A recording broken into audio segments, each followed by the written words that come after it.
तर श्रीकांत शिंदे धनुष्य बाणावर लढणार की कमळ चिन्हावर, असा सवाल वैशाली दरेकर राणे यांनी केलाय। फडणवीसांनी श्रीकांत शिंदेंची उमेदवारी घोषित केल्यानंतर वैशाली दरेकर राणे यांनी हा खोचक सवाल केलाय। दरम्यान अधिक मताधिक्याने निवडून येणार असा विश्वास श्रीकांत शिंदे यांनी उमेदवारी घोषित झाल्यावर व्यक्त केलाय।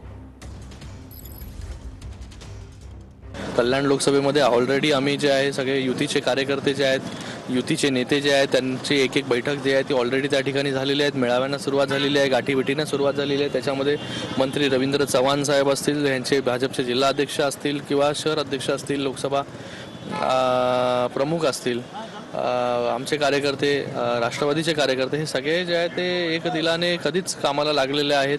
प्रचाराला सुरुवात जी आहे ती त्या ठिकाणी झालेली आहे। तर मी फडणवीस साहेबांचं स्वागत त्या ठिकाणी करतो आणि मला वाटतं यावेळेस या कल्याण लोकसभेमधून मोठं मताधिक्याने जे आहे ही सीट जी आहे ती निवडून येईल। मला ऐकून आनंद झाला की त्यांची उमेदवारी जाहीर झाली आहे, परंतु थोडंसं मला एक कन्फ्युजन आहे किंवा शंका आहे की श्रीकांत शिंदे यांची उमेदवारी देवेंद्र फडणवीस यांनी जाहीर केली आहे, तर त्यांचं चिन्ह काय असेल, कमळ का धनुष्यबाण?